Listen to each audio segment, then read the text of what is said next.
Hi, friends. So, this is Nicelle Davis, and I would like to invite you all to this workshop called Personal to Persona. This was a free poetry workshop that I taught on the 17th of October. And there were some people that were at the workshop that wanted to have a recording and also the slides for reference. But I thought also for those of you that were unable to attend, this was a good chance for me to kind of offer you a free online workshop that you can work at your own pace. So, the thing that inspired this workshop is I have a new book coming out. It's called Penguin Noir, and it is a collection of poems that are written in the voice of penguins, homicidal penguins. But of course, the book is not really about penguins. It's kind of about my own explorations of what the apocalypse will look like, what the end of the world will look like. And at this point, especially for emperor penguins, the only place that's able to afford them the climate control that they need is SeaWorld. So I believe the end of the world will probably, especially for most Americans, take place in some sort of amusement park. And I thought that was kind of interesting. But as I was writing these persona poems, I also came across a lot of ethical issues, some sort of darker moments in my own imaginative life. And so I wanted to kind of like point out some of those like pitfalls that can happen as you are writing yourself into the mask, into the persona. And so today's class, Personal to Persona, is in celebration of Penguin Noir. It is a free generative workshop with me, Nicelle Davis. This class explores the use of voice in poetry, focusing on the shift from personal expression to the creation of distinct personas. We're going to see how that word I works or doesn't work in a poem. And so let's see. To kind of begin this, I'm going to give a little poetry reading. This is in the voice of Penguin number 625. And it goes like this: Penguin number 625 to the conveyor belt of eyes who watch her bang her own body against the glass walls. There was a time I was like water, my outer layer opening and bringing brine near as second skin. I was swimming for others. Yes, of course. This was my course, swallowing silver flicker after silver flicker until I was wet fire. Failing to empty into my family. Sure, I was this, but I was water too. Could outswim Sill's jaw by releasing ocean from under feathers. Sea and me transformed to a vein of light in depths of an ever-heaving darkness. I was more than this bulk of self caged. I was the sea, and the sea was me, and we intertwined, touched until we could not tell one from other. If I'm not well, neither sea. Give me this failing chance to save. Free me. So I'm writing in the voice of a caged penguin, but I think in a lot of ways that poem reflects the ways that I feel as a artist. And so we kind of want to play around with like why an animal mask would be the best choice for me exploring my life as an artist. And how close am I to this penguin, and how far away from me is this penguin, and how unethical is it really for me to assume the feelings of any animal?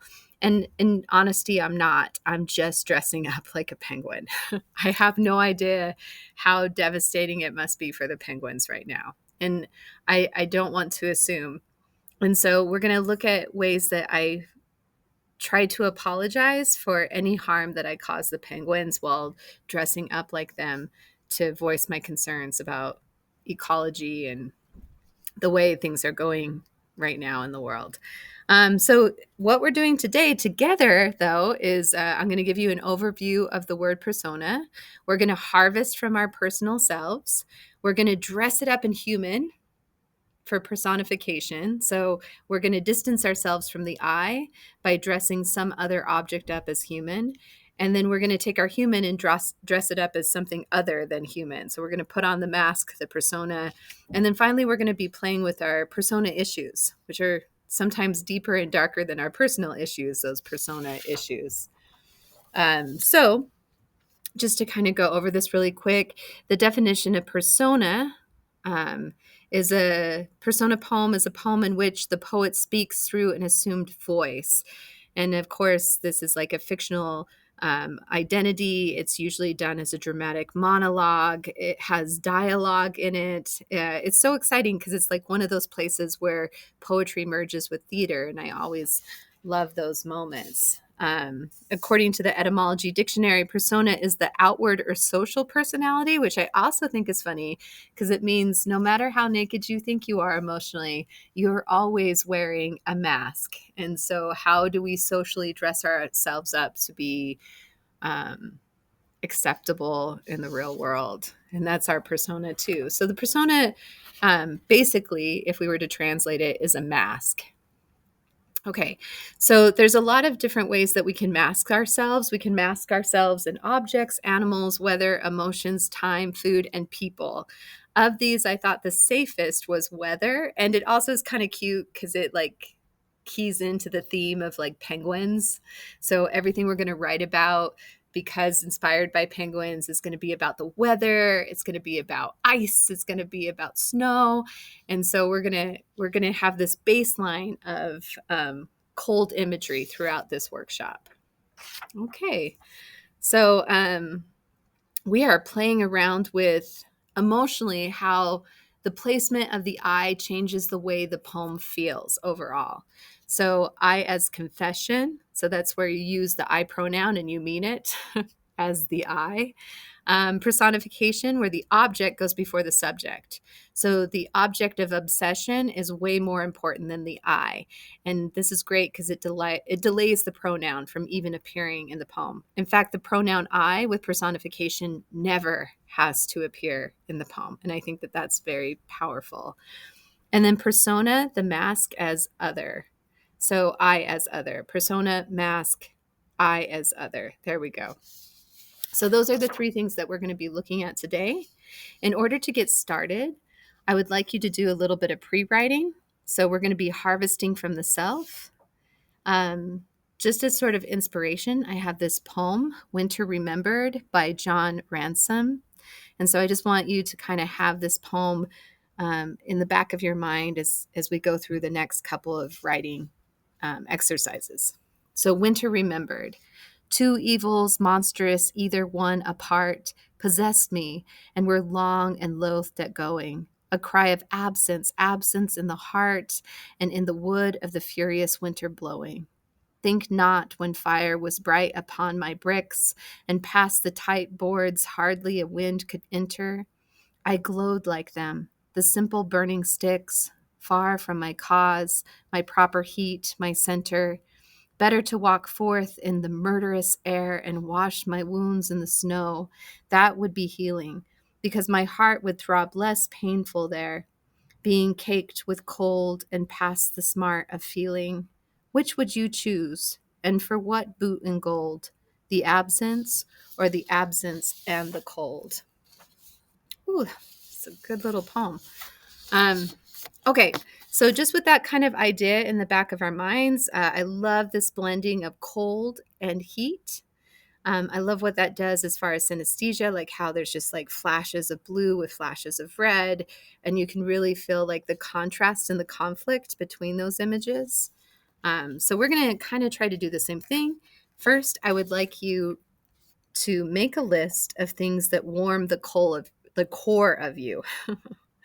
I guess the other way that I would want to say this is make a list of things that warm the soul of you. So these are really simple things. Like as examples, I have beach time, watermelon, picnics, the car wash. I love the car wash. I don't know why I love the car wash so much. Sunshine, baked goods, watching movies. Of course, the more specific you write, the more powerful, the more revealing things will become. So I'm going to ask you to pause this video and for 3 minutes, write down a list of the little things in life, the things that warm your soul. So I'm going to assume that you're pausing the video right now. All right, welcome back. Good job pausing the video and writing your list of things. What I'm going to have you do now is kind of the opposite.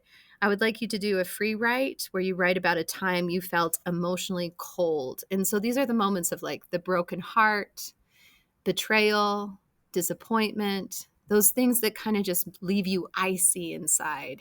But the super challenge to this is as you're writing that, I want you to incorporate all the things you wrote down from your list of things that warm the soul of you. So that list of items is going to be incorporated into this writing about a time that you felt emotionally cold. So for this exercise, I would love for you to pause the video now and write for 10 to 15 minutes.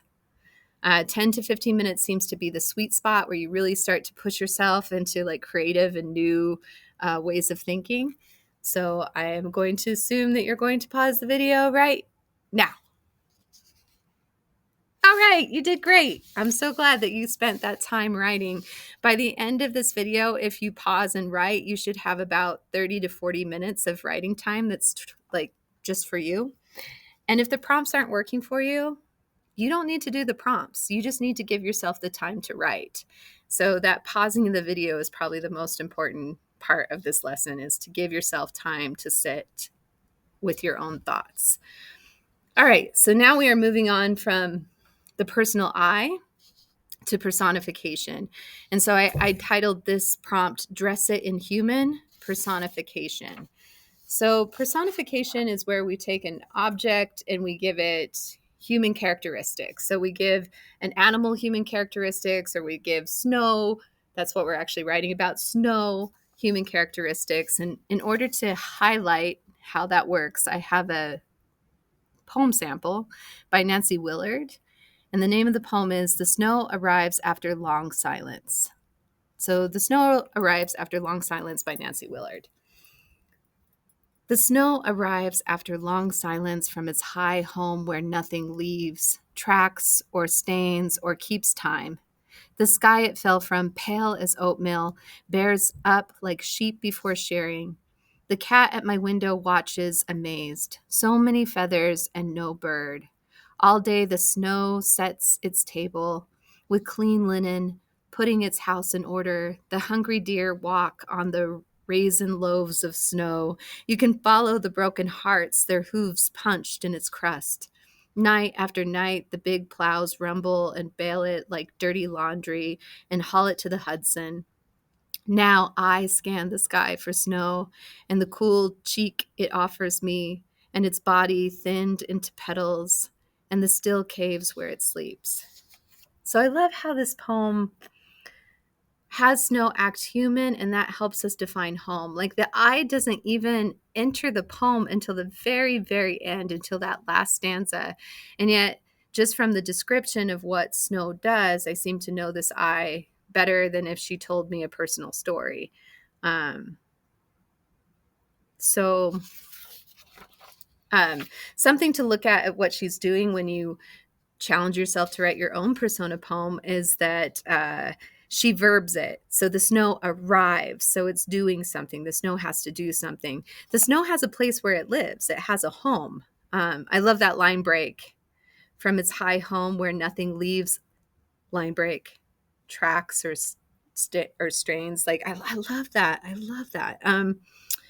Let's see. And then I also like her use of unexpected comparison. So if we are going to steal little writing tricks from Nancy Willard, I think those are the things that I would like to see us steal. She came from a really interesting background. Her father, I believe, was a chemist, and her mother was like kind of like a perpetual child. So she has this great way of combining science with magical thinking. And I think that that is a real good key when writing a persona poem. So here's the trick to the next writing. So in the first writing prompt I gave you, I really encouraged you to use the pronoun I, like you used I all over the place. It's an I sort of confessional poem where you, the speaker, is using I to confess all of these cold moments. But now what I would like you to do is go through that poem and see if you could substitute the word I with snow. And you may have to move things around and rewrite to make it work. And that's great. It's like a puzzle. But what I want to see happen is the I disappear. And instead of I, you're going to have snow. So I'm going to give everyone, again, 10 to 15 minutes to figure out this puzzle of replacing I with snow. And then we'll come back together to finish our last writing prompt. So I'm going to assume that you're going to push pause right now. All right, welcome back. Hopefully I'm not screaming when you first come back, but I get so excited that we're here and writing together. So as an example of like persona poems, I think it's impossible not to bring up the great Robert Browning. So we're going to look at him for a little bit. But our next session is Put the Mask on It, which is persona. And the mask is so awesome because as soon as you put on a mask, you feel liberated in some way, and oftentimes not in great ways. Like it relieves us of any sort of accountability. And so sometimes our nastier voice comes out, our more snarky, funny, dark voice comes out. And I love how Robert Browning in My Last Duchess, basically in protest against toxic masculinity, becomes the voice of toxic masculinity and actually writes in the voice of serial killers, which I find delightful and satirical and interesting. But we have to be very careful when putting on masks. So especially like being very aware of our point of privilege. I don't think that we should be speaking for all people or that we have the right to speak for all people or animals or places.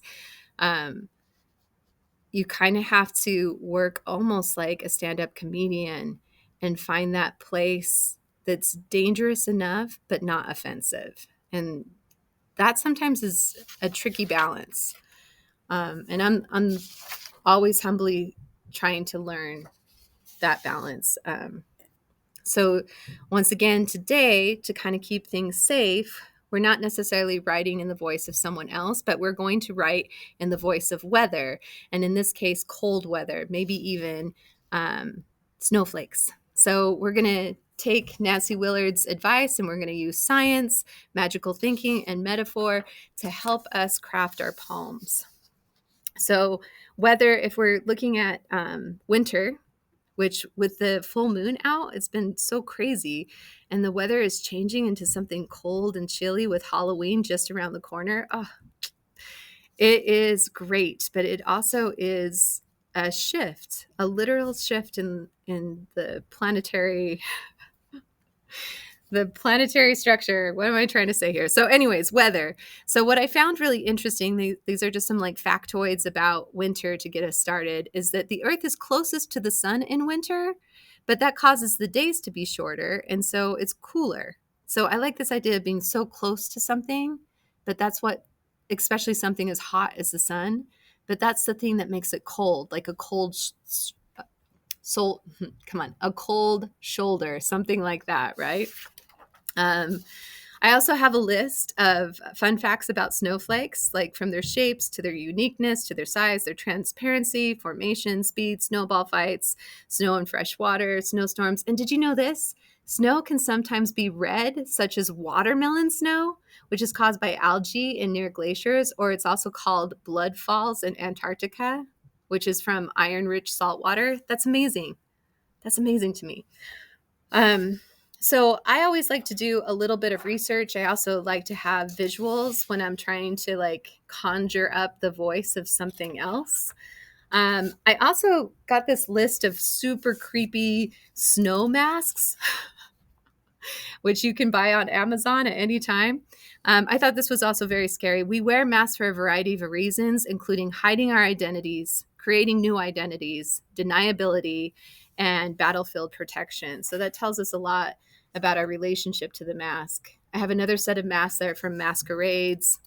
Here's just like one of the most potent factors in mask terror is the concept of the uncanny valley.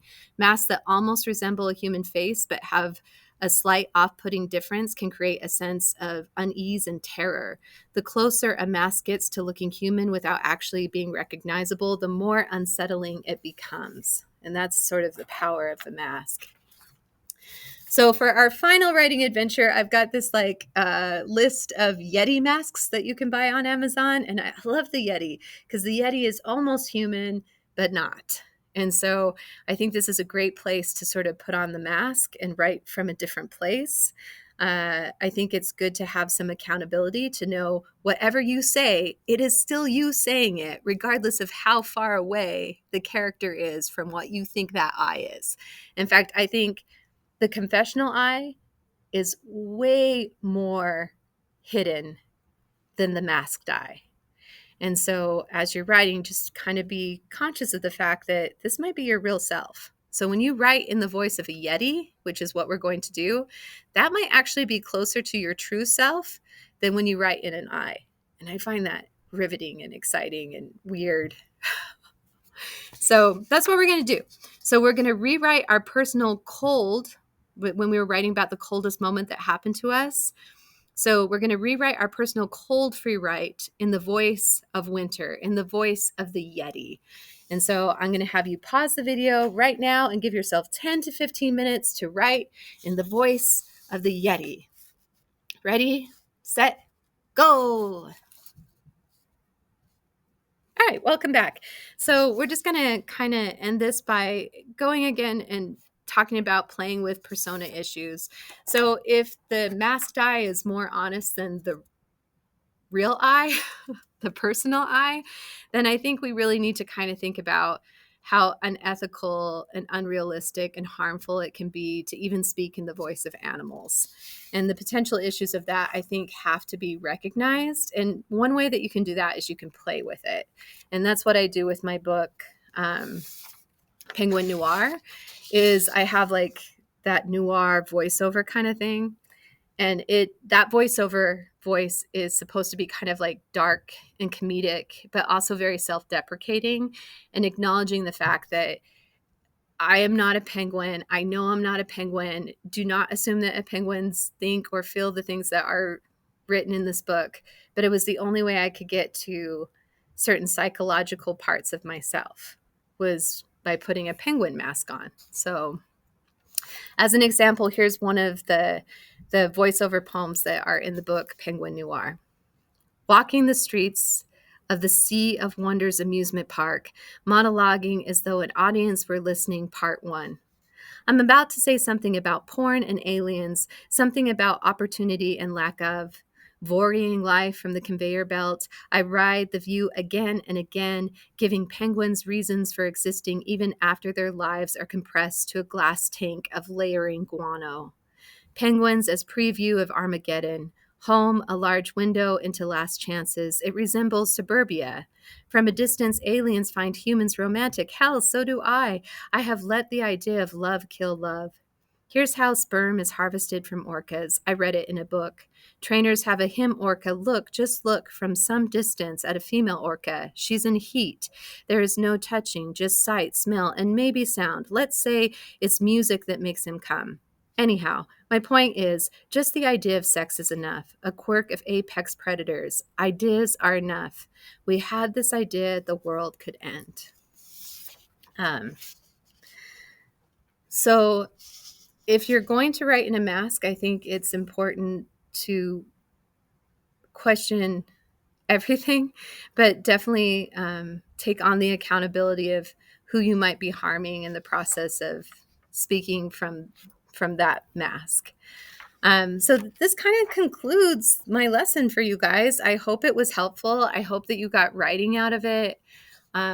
Just the fact that you devoted 30 to 40 minutes to your own writing practice means a lot. You should be really proud of yourself and excited that you gave yourself a little slice of your own life, If you would like to pay it forward with this free class, then I would encourage you to buy books, write reviews, and then take the next step to actually publishing your own work.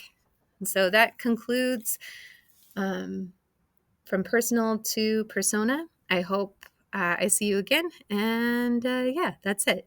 Please, please, please look for Penguin Noir out with Livingston Press in August of 2025. All right. Thanks, you guys. Bye.